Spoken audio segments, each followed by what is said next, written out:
Possibly the fan favorite part of the Fixed Ops Roundtable is coming up right now. It is the Fixed Ops Magazine panel led by our good friend and colleague, Ron Overs, the publisher at Fixed Ops Magazine. Ron, welcome back to the Fixed Ops Roundtable. Thank you, Ted. Always a great time. Ron, you have assembled the best of the best. Look at the lineup you've got here. I'm so impressed, and I know you're going to be introducing them and asking some questions, but I understand there's a new issue of Fixed Ops Magazine that's available online now and in print very shortly.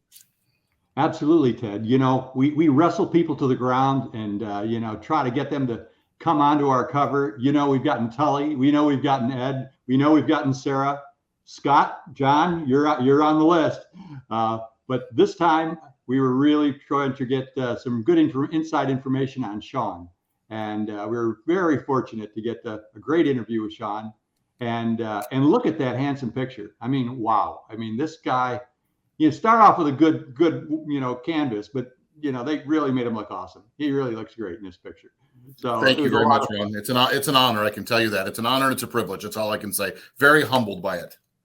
Well, thank you, Sean, and thank you for all you've done, for the industry, not just for us, but just, when you think about that, we're all looking for people to emulate in this business. And the people we have in front of us, this is the people we want to emulate in fixed operations, that's for sure. So Sarah and Ed and Tully, I guess from now on, he'll be known as Sir Sean Kingery as well. So. That's right. All right. Ron, I'm going to step out of the way and let you get things rolling. Sounds good. Ted, thank you so much. Well, listen, team, this is great to see. I mean, boy, we couldn't have assembled a more astute group of people to talk to about fixed operations and what 22 did for us and what we see happening in the year ahead. I think, when we get people like yourselves together, other people are looking and saying, hey, Tully, so what the heck you got planned for 23 to make, what's your encore presentation? And to just kind of step ahead. So Tully, let's start with yourself. So, I think 22 was a great year, building foundations, getting solid, getting fixed ops ready to go. And 2023 is the year for fixed to shine. Why? Sales are going to be a little bit softer. We're not getting the big margins, and inventory, right? But the best part is that we've been building on our bases all year long, getting things refined, talking about it with our friends, what works at your store. I feel 2023 will be the year of fixed ops because we're going to help the stores out the most. The sales side is not going to be that shining star like they've been the last couple of years because of COVID. Now fixed, here's coming through, getting those processes right, making sure we're doing everything perfect, keeping that CSI strong because we are in the repeat and referral business, my friend. Boy, we've heard that from Tully, and it is so true, right? If we don't keep those customers, where are we going, right? We gotta keep them right there. How about yourself, Ed? What do you see ahead for 23? Well, 23 is a huge year to focus on fixed for a lot of reasons. We got EVs coming more and more into the marketplace. We got longer trade cycles at the moment right now with some of what's happened over the last couple of years. So vehicles are older. That's out on the road, and the older the vehicles are, the more service they need. Sales are starting to decline a little bit with things happening with interest rates and various different things. So inventory is climbing, but they're not leaving quite as fast. And so if you're staying in the same vehicle, it's opportunity to enhance your ownership experience and for us to take care of them on the fixed side. So when it does time to trade out and move into a new one, there's no question on the brand. And that's what we all look for. Like Tully said, we're in a repeat and referral business, and it starts with the ownership experience. And this is our year to focus on ownership experience. Fantastic. Scott, how about out west? What's happening out there? It's about the same. I would say 22 was a year of building, learning. We had to do a lot of stuff kind of on the fly with parts issues, with inventory issues. And, sometimes you got to call audibles, and we've gotten pretty good at that. Completely agree with Tully. The 23 is going to be the year of fixed ops. I really believe that. Inventory has been down for a couple of years now, and people are hanging on to their cars longer. Interest rates are up. As Ed said, sales have kind of softened, and I think we're going to really hit a home run in fixed ops this year. That's what we're planning on. Fantastic. Sean, you got, I mean, you've made the trek. You're like a salmon going upstream, right? Everybody's moving to Texas. Everybody's moving to Florida. Where's Sean moving? Hell, let's go to Wisconsin. Okay. Why not? Why not? Let's go. God's country, Ron. You know that. You're familiar with it up here. You know, Ron, we talked about it, or we spoke about it on a previous panel. Some of us did. With the way the market's shifted now with used cars and with the purchases that they did on used cars being so underwater right now, let's be honest. Let's call it what it is. Used car market's ugly. The new car markets, there's new cars on the lot and they're not selling. You know, right now there's manufacturers offering 0% interest and they can't sell. And those that aren't qualifying for that, the interest rate's so high. And again, we talked about it, and John Fairchild and Ed and Tully, we all talk about it all the time. We spoke about it previously. If you don't know what fixed absorption is, you better learn real quick, because it's going to be the two key words of 2023. I'll tattoo it on my arm if I have to, but fixed absorption, you got to learn what that means. You got to learn what it contributes to, because variable is going to come looking really, really quick for some help. The days of 20, 30 grand over window sticker on that Escalade, those are gone. You can't get away with it anymore. Forget the manufacturer stopping it. The people just aren't going to pay for it, because with the interest rates, they can't afford it. What somebody could afford in 2022, they can't really afford in 2023. And that's just not automotive. As everybody knows, I'm sold a house in Florida, buying a house in Wisconsin. Interest rates have changed. It's changed what you can do. It's changed what you can afford. It changes your daily outlook. Absolutely, Sean. You know, in one of my other lives, okay, I work with a company that does sell service contracts and things like that. And one of the stores I work with, they sold 300 used cars last month. Their biggest variable is they used to sell, you know, $399, $499 payments, right? And he says, now the payments are $699, $799. And just truly, what can you put on your lot, you know, that you can actually get over the curb, you know, because people can't afford that $28,000 used car. It's just, the payment's just too steep. And so, you know, they're adjusting inventories, not to mention they're drowning in the cars that they bought 6 months ago, you know, and they got to get out from underneath each one of those first. So it's a crazy time. So John, you go out here and actually teach some of us how to do this thing. So what do you see going on in the market, and what are your focus going to be in the year ahead? Yeah, and thanks for having me on the panel. And, you know, just to kind of throw out there what my functionality is, I was in retail for about 20 years. And for the last 23 years, I've been serving basically three functions for dealers all over the country as a consultant, a coach, and a trainer. Now, those three things may sound very similar, but here's where they differ. Is a consultant is process development. It's analysis. It's, in short, knowing what to do. Okay. And then training is teaching. But what I see in the field, and I've seen, you know, since I've been in the car business at age 15 is two things. Is number one, people always say, nobody trained me. Number two, I feel like once you know what to do, you train yourself through your habits. And let's face it, through the whole COVID period and even beyond, talent has been in short supply. And so we've had people in circumstances where they were short-staffed. We've had people in circumstances where they didn't know how to do the job, and they were truly nobody trained me. And we're kind of coming out of that in 22. The third functionality that I do once you are the consulting and the coaching part and training part is coaching. Coaching aims to take good to go to great. Or in a lot of cases, these are the people that are really going to get the fruit off of it. If you're already great, you're even going to get greater. So functionally for 22, I saw a lot of dealerships getting back into a semi more normal circumstance where they had a full staff of advisors. We're actually able to get some traction in all three of those areas and kind of reset some processes, reset some training, and also, like I said, create a cadence of accountability through coaching. Now for 23, you know, I think it's more of the same, only amplified. I feel like the key word, and I've always, you know, from the beginning of time, and I'll shout this word off a mountaintop, it's really just execution.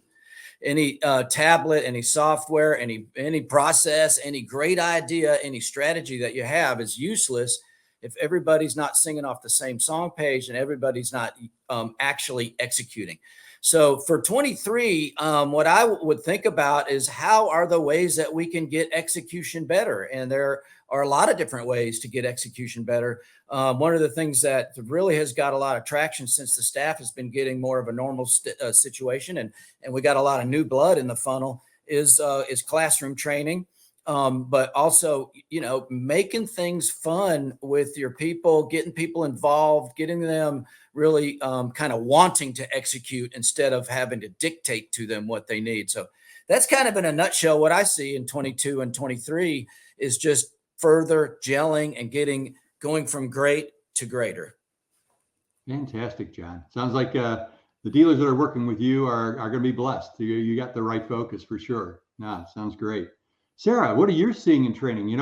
Every time I talk with Sarah, it used to be, hey, what's new in BDC, right? And now it's like, hey, Sarah, what's new in the whole world of training and all the rest with Quantum, boy. And you've assembled such an incredible team of people to send out. But tell me what's happening and what's new. Yes, so I am super excited. I think 2023, we've been, and you know this, Ron, I've been passionate about BDC for the majority of my career, and I've always been very, very aware about how important that role is if you do a really, really solid job of equipping your people with the skills and enabling them to handle your customer and answer those questions and communicate effectively. Those pieces make the customer experience just so much more impactful. And the thing that I think in 2023 is going to be so telling is that we all are seeing this customer focus that really is now going back into, well, wait a minute, it's the experience, it's how I feel, it's the thoughts and feelings about how I want to transact, and do I feel like I'm valued more than just a straight transaction. And so for me in 2023 and what I've been seeing in 2022 is this awareness that dealerships are going, well, wait a minute. Okay. We have not really enabled our BDC. In fact, we don't even have a BDC. We actually have a service receptionist that's just really kind of handling the bloodbath of phone calls that are coming in, and they're not really enabled to do a lot of the right things to keep our customers engaged. And at NADA, I'm actually really excited because I'm talking about a topic that might be a little bit of a newer concept, but finance BDC. And one of the things that's going to happen with that on the service side is this marriage between departments where there's no more silos. And so the customer, especially in the EV experience, as that's coming, we have to be ready and prepared for our customers to have those questions and have all hands on deck. And even more so now, a BDC that has the ability to talk intelligently about all facets of your organization to then get them to come into your organization, talk about the benefits of the warranties, all of those different components. That's going to be the secret sauce for the dealers that are going to see success in 2023. And I'm really excited already. I've had many clients that have signed up in 2022, but it's been really fun for them to go, wow, you know what? We've been sitting not having a BDC like this for over a decade. And in just the last 5-6 months, the difference in what's happening with our customer retention, what's happening with all of the different experiences, the skill level of our people, and also the talent pipeline, being able to pull service advisors from the BDC now. So it's really cool to see. And I think 2023 is going to be the year of BDC. Fantastic. And it is so important, right? I mean, Ed, you know it all the time, right? When I need something at down at Bozard, it's fun to just, text to Ed or whatever. But the reality is sometimes, you got to pick up the phone and talk to somebody, and you want that person to be obviously, passionate. They want to be, you want them to actually like doing what they do. I said, if I get one more person trying to emulate, the Ritz-Carlton by telling me it's a pleasure to do business with me, when they really don't even want me on the phone. Okay. They don't want me anywhere in their life. And they're saying, Mr. Obers, it's such a pleasure to do business with you. And it's like, it really isn't. I understand that, but please take care of my problem. That would really make me happy, But finding people that when they say it's my pleasure, they actually mean it really is my pleasure because this is what I like to do for a living. And it goes right to what you're saying there, that it's a feeling, right? You got to feel that this is what I want to do, and I want to make this work well. And your customers have to feel that you really do care, and you're not trying to get just 2.5 items on the RO today. Okay, you're actually really just trying to get something, accomplished, which is going to help them, with their car and make it happen. I posted something on LinkedIn a while back, and it said, being purpose driven, to not more than just have a, go out there and say, I have great culture in my store, but actually getting with each one of your key people and saying, what is your purpose? I mean, let's focus on today. Let's focus on the week, the month, the year. What is your purpose, and what is your plans going forward? Because I see more and more people out there today that are, like you said, John, you said with the training, we've had a dearth of people, which means we stuffed people in jobs that was just the wrong job. And now it's like, let's get the people where they need to be. Thank you, John. They really do. People need to be in the right places. And now our job is to find out and say, hey, you know what? Here's your core competency. Let me get you to where you can do what you do best. And that may not be what you're doing. You have to, and I have to say, you never fire someone. You set them free and let them go find the job that they can be great at. Because, what they're doing right now is miserable for them and miserable for you. So why do you want to continue that? Set them free. Let them go get something else that they're going to love to do down the road. Tully, have you had any experiences like that with people? Yes, it's funny that you said that, is that we feel in 2022 is that evaluations, reviews. Now, everybody says reviews and evaluations are negative. I say revaluations are positive. These are what makes people excited. Show them the successes that they have. And I'm not saying every 6 months, every 3 months. I'm saying every month, have those conversations. Maybe technicians don't need it every month, but if some do, God bless every one of them. But your key personnel, we want to talk to them monthly. Tell them where they're doing, how they're doing it. Have a path. As you know, Ed has a great path for his technicians, as we do as well. Talk about the success. But then the next piece is that what drives me crazy is terminations.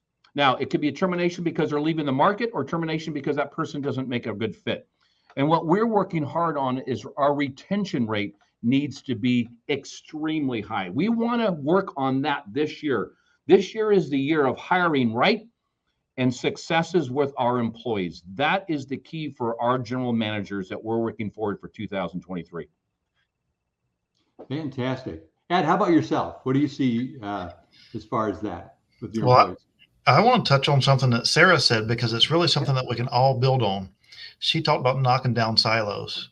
Mm-hmm. And from a customer standpoint, customer sees us as one business. They really see us as an extension of the manufacturer. And us inside, we divide this thing up into all these different groups and think, okay, well, you got to go see that department. You got to go see that department.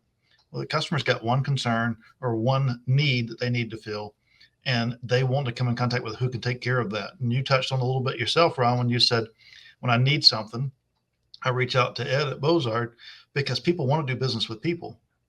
Well, if we keep dumping everybody off to somebody else because that's this and that's that, then it becomes very convoluted. And it's just like the sales process, where people dread it because they go in and deal with a salesperson. They find the vehicle, they land on the vehicle, they agree to it. And then they go in the box and they shut the door, and it starts all over again. And they got to respill everything out and stuff. And what we need to focus on is bringing our teams together, get rid of the silos, and work on getting better every single day. And when there needs to be a transition from one department to another, create a process that allows a smooth transition. And that will enhance our customer experience. No question about it. Well, that's Sarah and Ed, and thanks for bringing the light back onto that, because it is so important. I mean, how many times, right, have you seen the experience where, customer walks into service and they said, so what did they sell you up in F&I? Wow.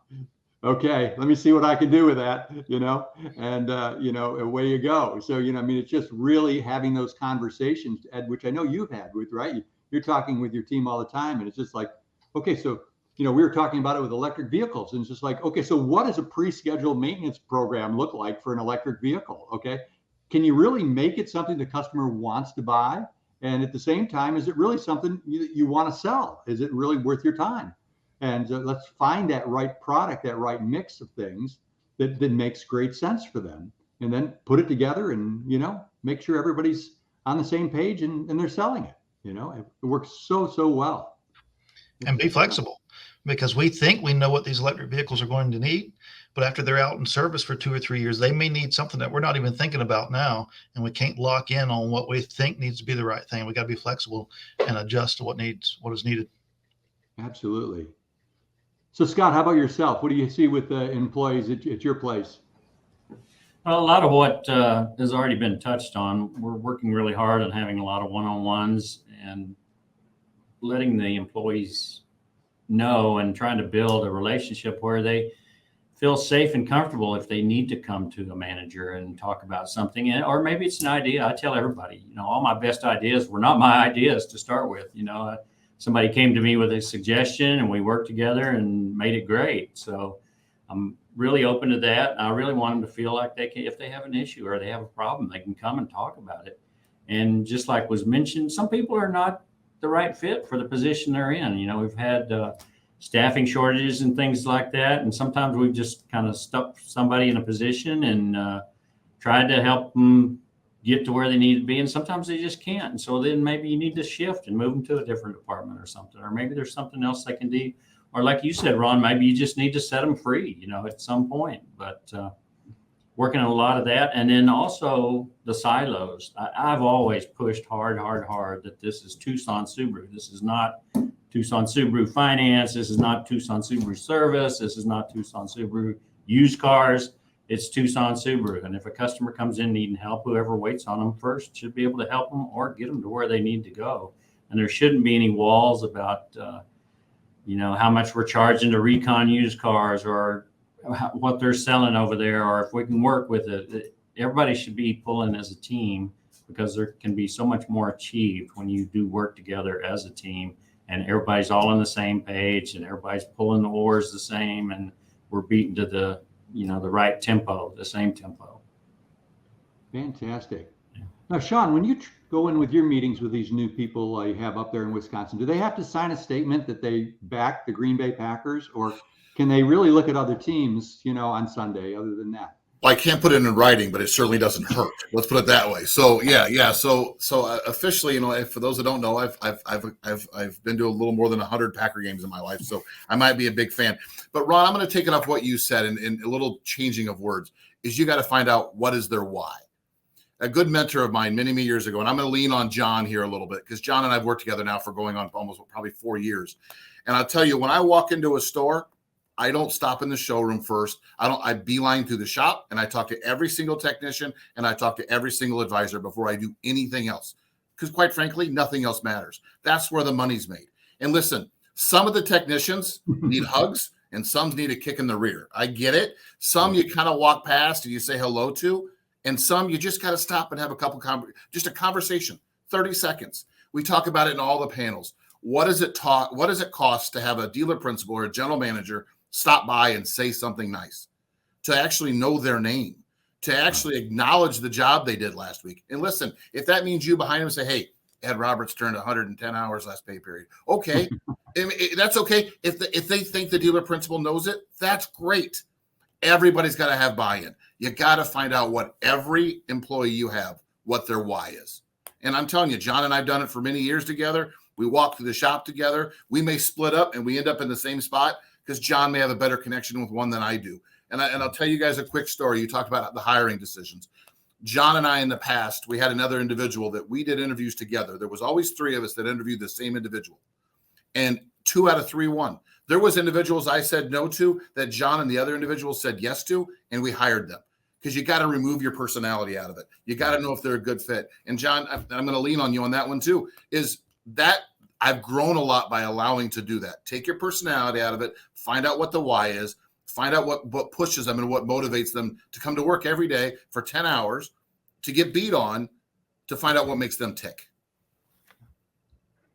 John, why don't you jump in right off of that? Oh, I appreciate that, Sean. And we're talking about employee development. And I think really I mentioned earlier a cadence of accountability and execution, and everybody's got to kind of know where they're at. And I know with the three retail guys I've worked with here, Tully, Ed, and Sean, it all starts with a scoreboard, and everybody's got to know where they're at any time. And I'm not talking about paralysis by analysis either. If I can't look at your scoreboard and tell within 30 seconds, am I green or am I red? Or am I in the yellow? It's not a scoreboard. Go back and further simplify. But it's got to be in your face. There's got to be a cadence of accountability. There's got to be an expectation of accountability. It's got to come from the team member's mouth as to what their action plan is or what obstacles they may have that we can take out of their way. And it starts with being able to pull somebody in and have a conversation with them about first what's good about what they're doing, and then where they need improvement, and get that input from them as to where they're going to improve. And so a scoreboard, if you don't have a simplified scoreboard that's updated daily, if you're not doing a daily huddle meeting, which is only a scoreboard meeting, it's not a complaint session. I almost use another word. It's not a housekeeping session. We can table those things. You'll have a whiteboard next to you to be able to table those things, but it's about the scoreboard. It's about what do we need to do again as leaders to get out of your way, or how can we enhance how your effectiveness is in advising? And I said advising because there's a reason. Is in a way we could care less what they buy. I said it. Okay. What our job should be is advisors. We need to give our customers the best advice. We need to build a great relationship. We need to prioritize. We need to give them options and let them decide. But if we're good at that magical 2.5 hours per RO is not even a consideration, because you're going to blow that out of the water. And again, I know I've said this many times, but the customers, the clients, the guests that have the most invested in their automobile are the happiest customers. Why? Because they're not breaking down. They're not inconvenienced. They don't think they drive something that's not a great product. But if we're not advising and we're not holding our people accountable to a scoreboard, then we really need to look at that, because we can make incremental improvement for just making some simple things. And thank you, Sean. That was an excellent point that you made. Absolutely, John and Sean. Thank you so much. Those are great points. The why. Why are they here? Why? What do they want to accomplish?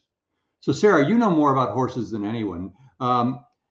When you get in and you see some of these horses in the dealership and you find out some are maybe mules, is it part of what you do to help the owner or the management realize that they may have the wrong horse in the race and they may need to change the saddle up to a different animal?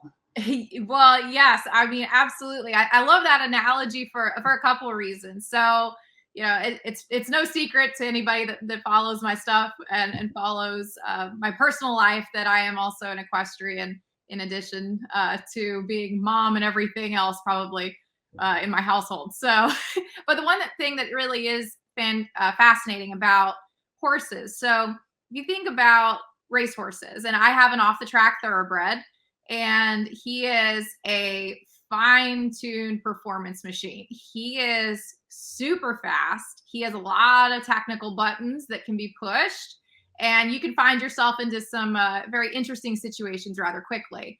But one of the things about horses, so you would think about your organization at large, oftentimes it's really, really easy for us to go, okay, well, I know my horse needs work. He feels like he's tracking left a little off. I'm going to do more canter work to help him overcome that. Well, that canter work might be working to help accomplish certain things, but it doesn't address the root problem of what's going on. And so in your organization, sometimes when you do go ask your team for feedback, you might get an answer that is like, oh, okay, well, no, everything's fine. I'm good. Nope, love it here. Everything's great. But there's something underneath the current that you don't see that's actually causing some frustration or some different things in your organization. And so with horses, sometimes they go lame. Sometimes there's issues going on, and it could be a nerve injury. It could be something like a cut. There's all kinds of different things that you have to interpret, and the horse can't tell you what's wrong. And so you have to be able to trust somebody's outside opinion and somebody's outside advice, like a veterinarian or a trainer, to help you make the right decisions to keep your horse in the best health possible. And so thinking about that in your dealerships and with your organization, you know, John and Sean, everybody had great points talking about growing and motivating your people. Well, I'm going to throw a number out there too. So if you don't retain your people to 3+ years in your organization, that's $650,000 lost in dealership gross profit. There, we have data with our company behind that number. Then we survey 95,000 dealership employees across North America every year. And so what's really powerful about that is when we look at the entire ecosystem, we might be coming in and going, okay, we're going to do BDC training. Well, if there's this whole perception that the BDC is incompetent, or that the technicians aren't happy because they don't like Saturday hours, or they're not happy because they're open on Sunday, or whatever, there's no air conditioning in the shop. If there's all these other things that are happening in the background, that's going to disable your other departments from being successful. And so with your analogy, Ron, I would challenge everybody in looking at the organization, having your one-on-ones, having your scorecard, having all of these pieces together. Make sure that you also have a component where you really are getting an outside opinion and an outside point of view to understand what's going on across your entire dealership.